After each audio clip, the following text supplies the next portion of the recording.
one game away. Blow up. We're playing for something, man. We're playing for something. It's gotta mean something to you. It gotta mean something. Everything you got. Everything you got. Let's finish this. Do it, fellas. Let's go. Let's do it, fellas. Finish 2 3. 1 2 3. Finish. You view this season as a failure?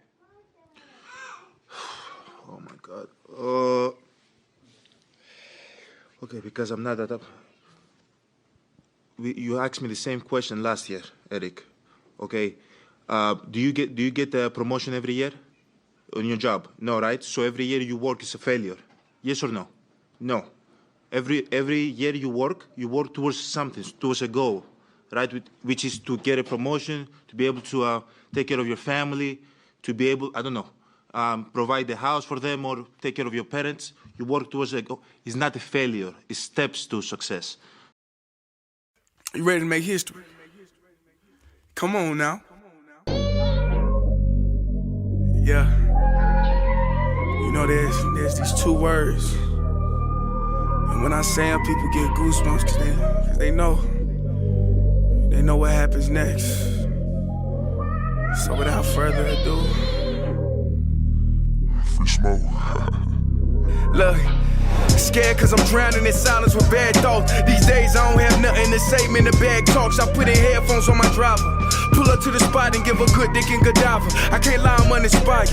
No more pillow talking about nonsense. I only stick around to put some band-aids on my conscience. I don't know why I feel so bad, nigga. That's what we do, no foundation. We don't build no more, we just screw. Half a bottle of Henny, girl, I'm going with the wind. The same niggas say they happy for me, ain't want me to win. So I'm done on my friends. Don't need help popping Coronas and reminiscing. I just call up Big Bro J and say it's time for venting. If I live forever, I hold this hate for some centuries. You don't know how much or how you doing what it meant to me, but motherfuck all that. I don't even offer up the time to make the call back. Stupid Lodo, if they don't get the picture now, man, I crop them out of the photo. I can't relate to my peers. Been doing this shit for years. I'm motivated by fears. I took the wheel and I steer. My sound not dictated by fuck boys in Atlanta. Stay gifted like this album was ghost written by Santa Bars forever, like they decided to throw me under Slammer. Every song's a hit like they picture me underhanders. I could drop 1,000,000 songs, but they never gon' understand us. Soapbox sermons for niggas never giving chances. Fight our whole lives to get these weak ass advances. Work twice as hard for the shit that they getting handed. And this ain't even nothing we chose, nigga, we branded. Still can't tell why all of these niggas mad at me. I'm trying to get 100 so I can put my team on salary. Give it all to the art, man, I turn my life to a gallery. Man, damn, what a fucked up masterpiece. 1,100 shots and I swear, man, I felt them all. If we ain't even good on our block, man, who can we call? Pre-decline state of mind, we broke crabs in the barrel. Got us fighting our folk, man, this shit just a life of peril. Yep. The mind controls everything. Yep. And right now, and I said it at the time, Skip, we can get through a lot of things if we know we got support. He didn't get the support that he needed in Philly. He needed Doc to back him. He needed Joel Embiid to back him. It would have been nice if the fans backed him, but the fans are going to be fans. I don't have a problem with the fans. But within that locker room, Skip, he needed that support. And when he didn't get it, Skip, I say, Skip, it's over. I can read his body language and how he was and how he is. And he knows, Skip, he feels that he let his team down. And he's going to have to compartmentalize because there's a lot of people that go through things. Skip, you and I, hey, everybody sees you and I debating and everybody just, everything is hunky-dory. Skip, no, there's a lot of, you don't know a lot of times that Shannon Sharp go home and because he compartmentalized things going through something. Went through a breakup about 16 months ago, Skip. Man, it's wearing on me. This is news to me. Yeah, I know it, Skip. It's news to a lot of people. But as I told her, the mind replays what the heart can't delete. Yep. And right now, Ben Simmons' mind can't delete. It replays over and over Atlanta. That layup, Skip, not taking the shot, it broke his heart. It did. That those guys wouldn't support it. Ladies and gentlemen, welcome back. Hold up, let me take a sip of my drink, bro. Kind of parched. Yeah, I hope everybody having a great day. Dope day. It's a lot of time left in the day if you haven't achieved anything that you wanted to achieve. If you're not happy, you're having a bad day. It's still a lot. Now, let me say this. I understand in times you get bad news in the day and it's no turning your day around. I get that. And I even understand sometimes you get bad news that can really just shake you and rock you to your core. You can be a good person and make a mistake and get bad news that could alter your life. You could be a bad person and get news that bring you to your feet. Yeah. We're going to get through it. I'm not even here to tell you that it's going to get better today. Might not get better tomorrow, might not get better for the rest of the year. But you're going to get through it. Especially if you're a good person and you know what you are. You're going to get through it. I remember listening to, I can't remember the dude who used to be like, help is on the way. This is a great moment to say that, though. Help is on the way. But you got this. I believe in you. But we have some things to talk about on today's show. James Harden and the Philadelphia 76ers. They're not happy. James Harden said Daryl Morey is a liar. He'll never play for another team that Daryl Morey is on or is a part of.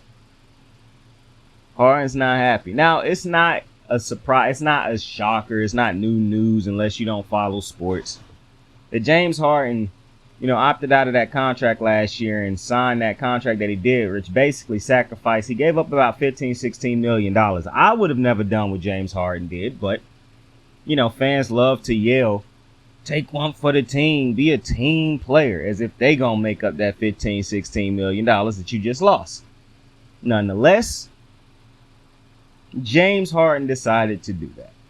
And now James Harden is now in a situation where it's going to be real hard to recoup that. Well, for one, you don't make that back anyways.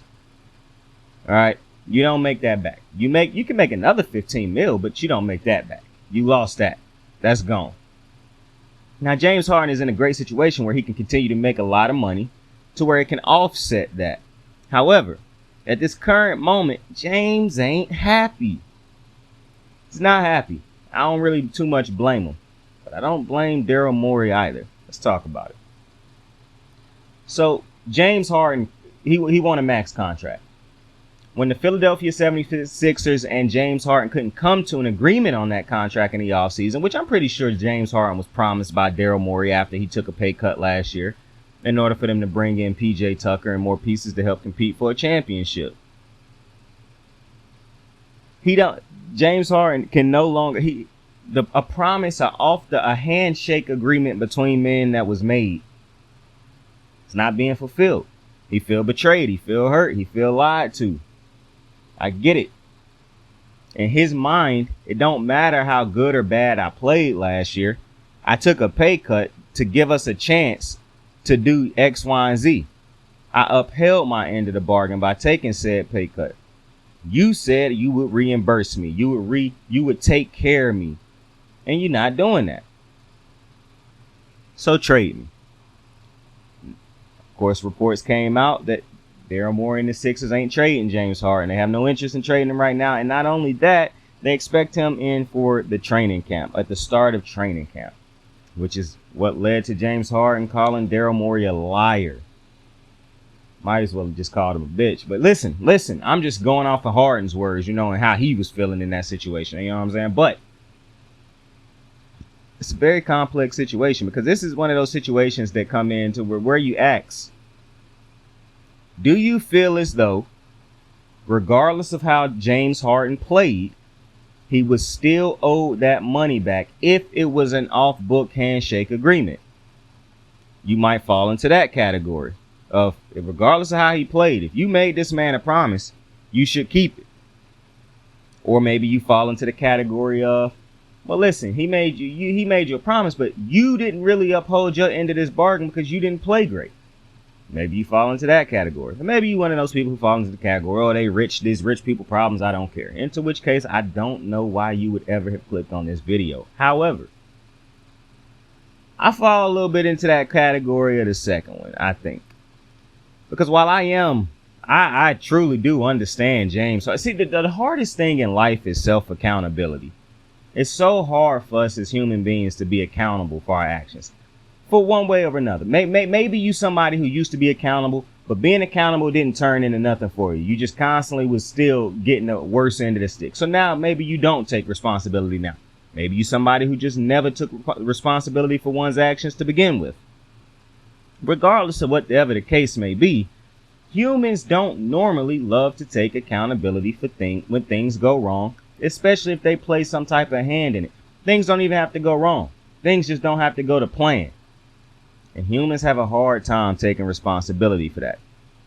Which is what brings me to the James Harden situation. I understand James Harden feeling as though he upheld his end of the bargain because of the success that the team had, and the lack of success should not be solely put on James Harden. I understand him feeling that way. However, James Harden, while I'm not telling you that he didn't uphold his end of the bargain, what I'm telling you is, did he uphold it sufficiently enough to warrant a max contract or whatever the contract is that he's looking for? Now, I don't like to get into player money. I tell you, you worth what you negotiate. So I'm not here to tell you James Harden's worth in dollar amounts. What I am here to tell you is James Harden is so very clearly not the same player that he used to be. That is very clear. Now, maybe it's because of the system. Maybe it's because of Embiid. Maybe it's because he lost a step. Who knows?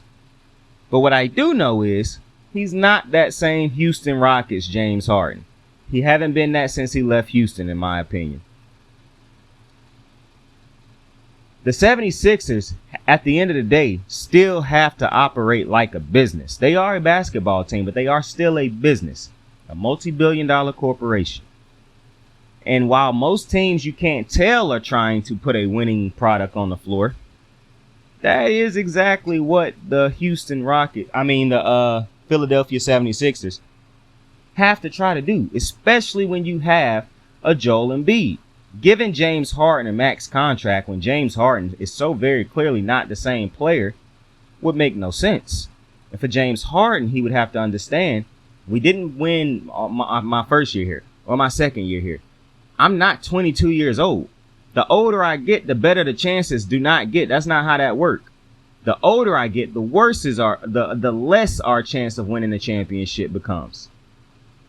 So if you're the Philadelphia 76ers, well, it's no longer about Daryl Morey keeping a promise to James Harden or nothing like that. Now it's solely about what do we have. Now, some people could say, why even make a promise to James Harden like that in the first place when you know the situation and what could possibly come of it?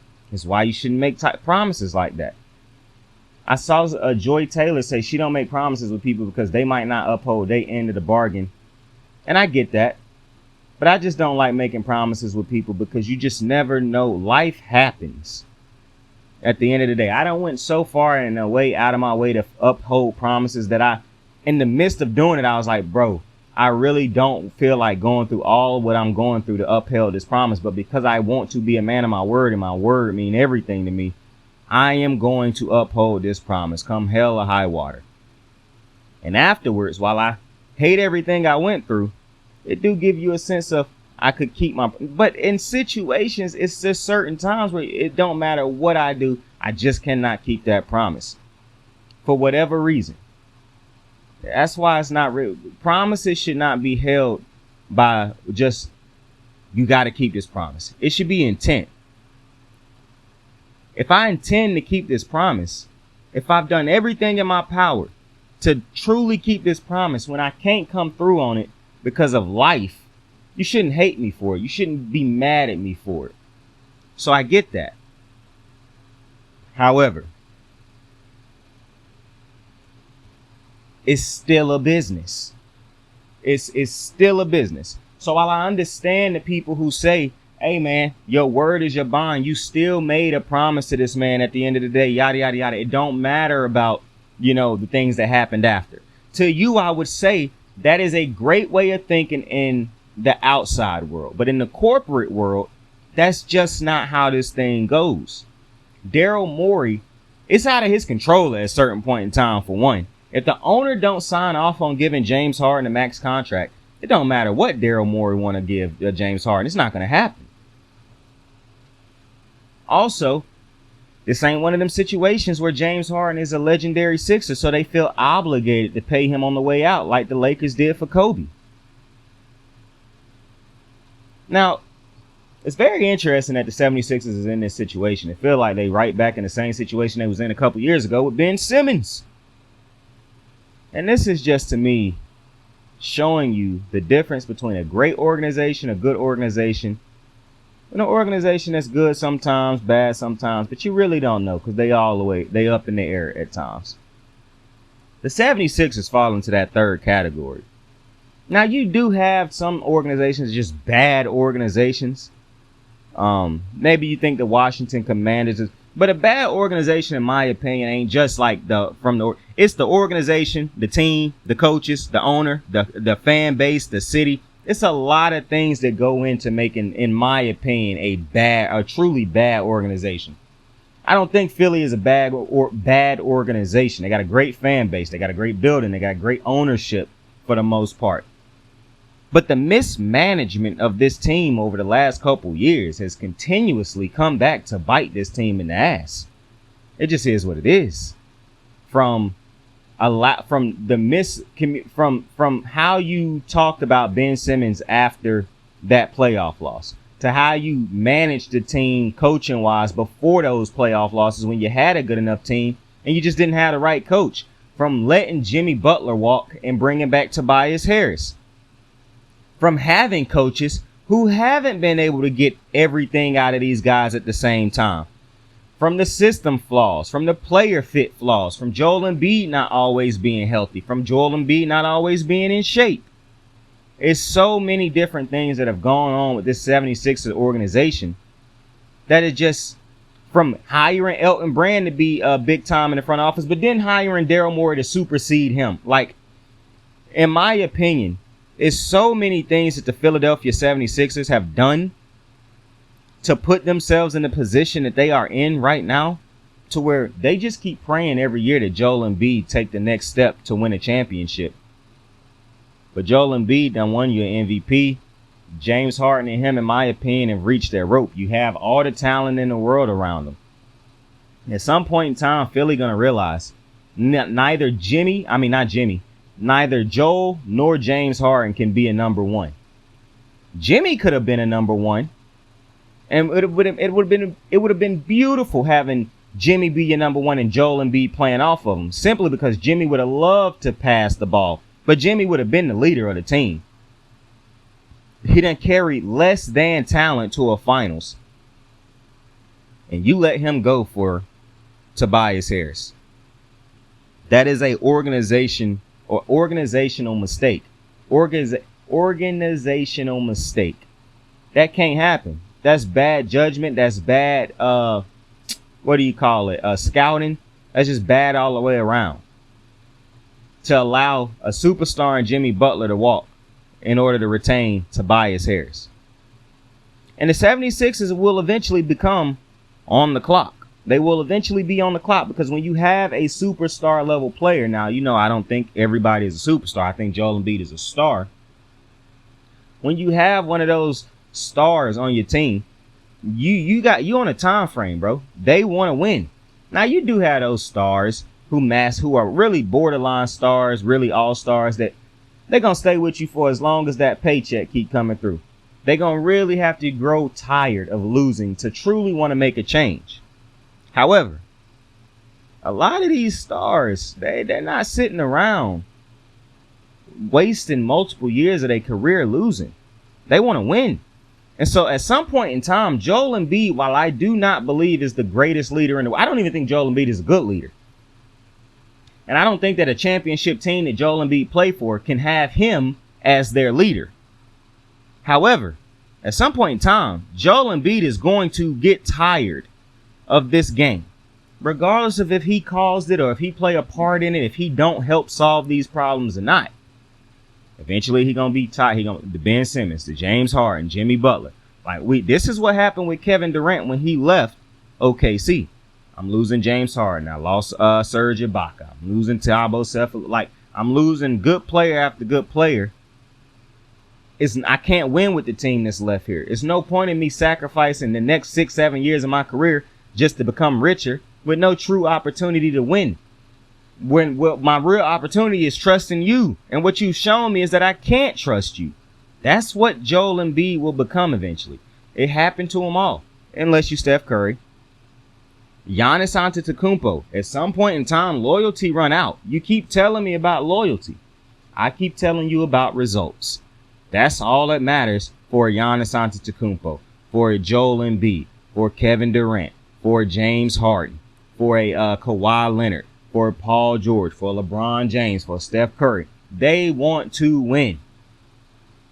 That's why they make the moves they make. That's why they demand the trades they demand. Now, I understand this situation is a little bit different. James Harden might not be one of those dudes who really want to win, actually. You could actually say this is not James Harden wanting to win. This is James Harden wanting to be paid what he feel like he deserved or what he lost.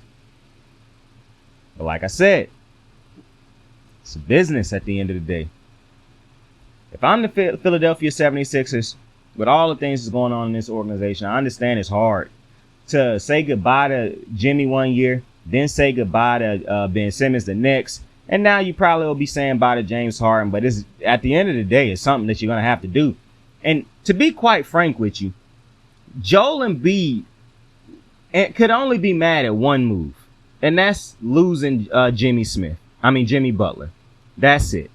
Joel cannot be mad at the loss of Ben Simmons because he played a part in that. And possibly he could be mad at James Harden, but I don't know why he would be too mad at James Harden, because if you look at the play of James Harden, now listen, I'm not putting it all on James Harden.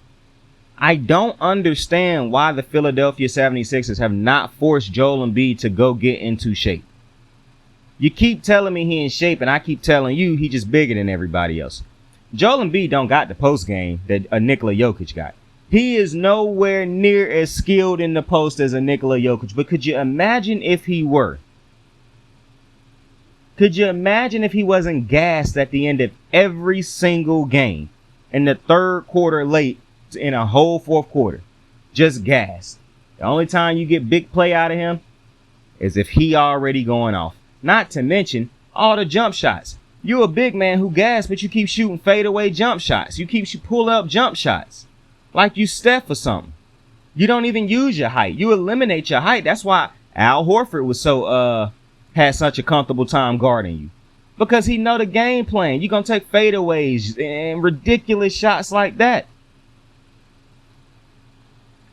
So the Philadelphia 76ers have a lot more to just worry about than just James Harden, which is why I do believe they should probably let him go. If they could find a way to release him, that's what I would do. I don't think you're going to be able to trade James Harden.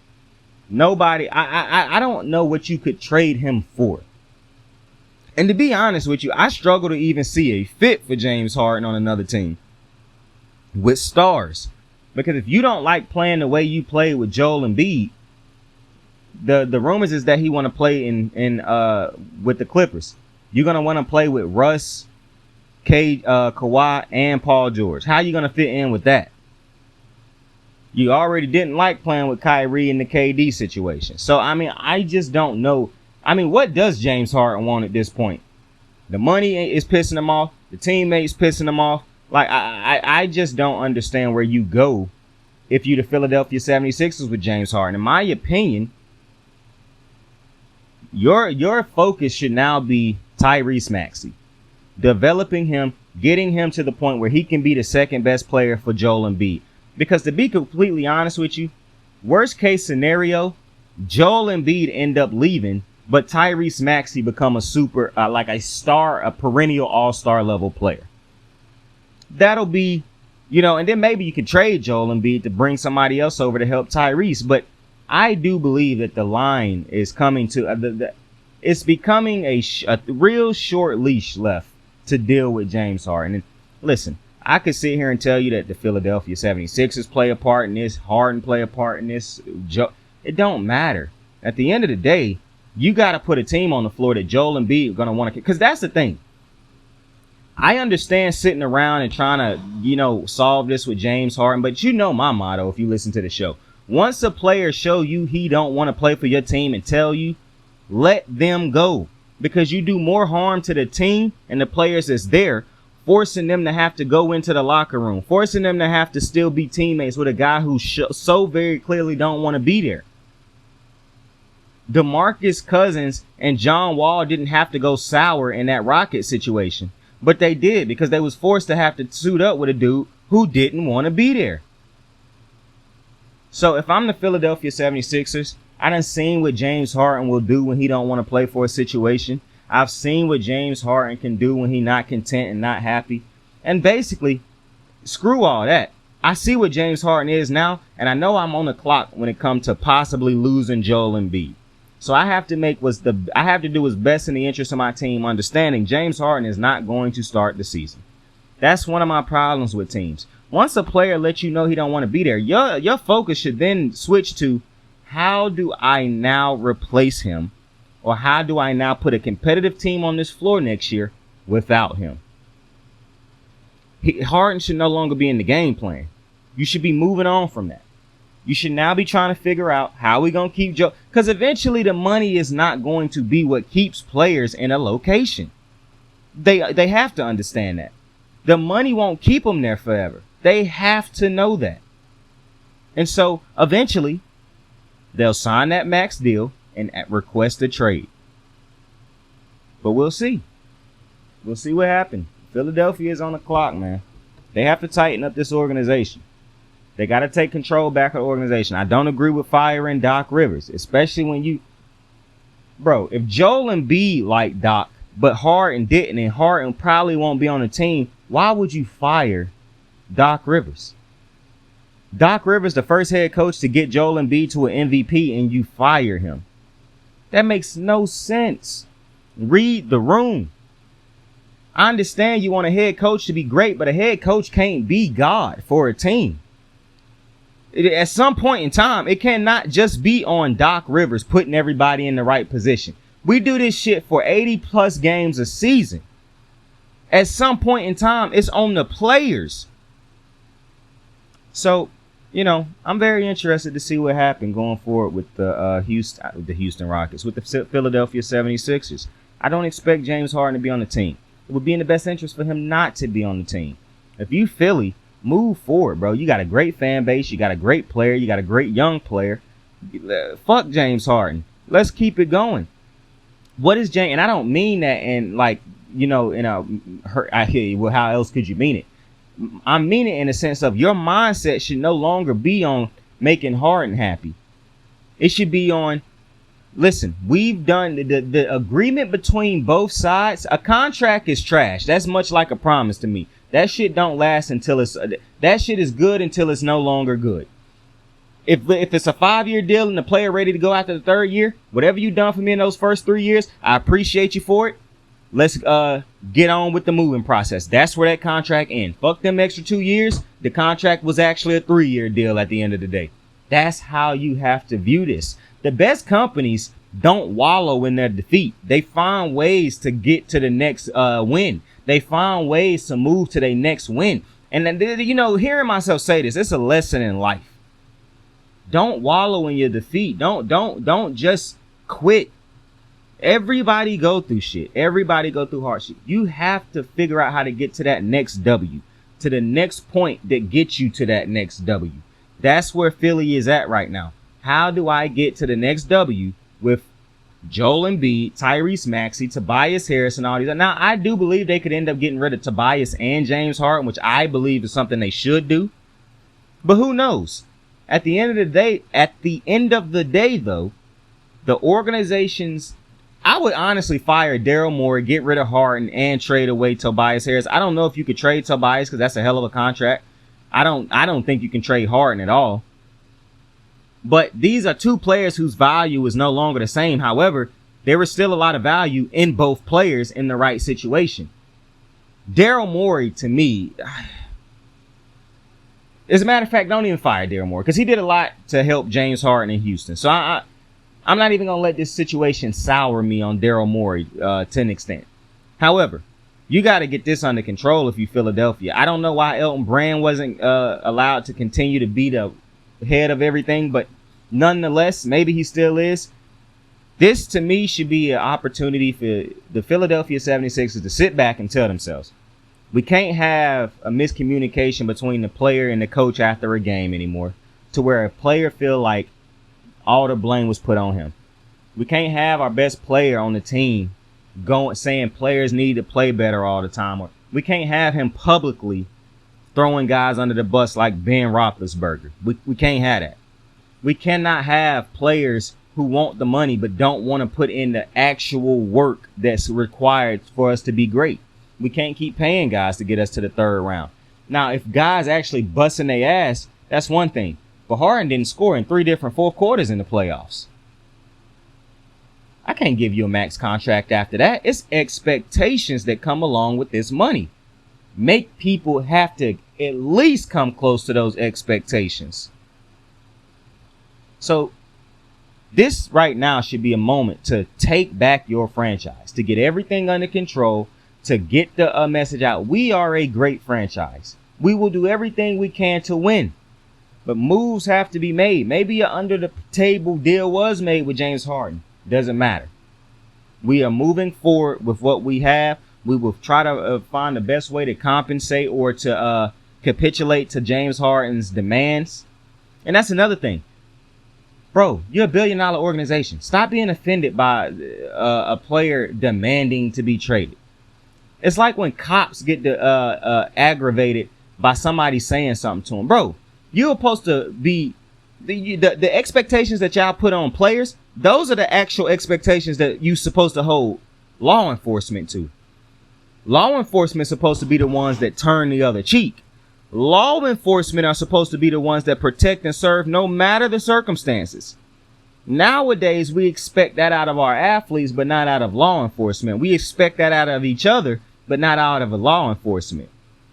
The big corporations that's here to protect and serve, we allow them to half-ass things nowadays. We don't hold them to a true standard until it's affecting us.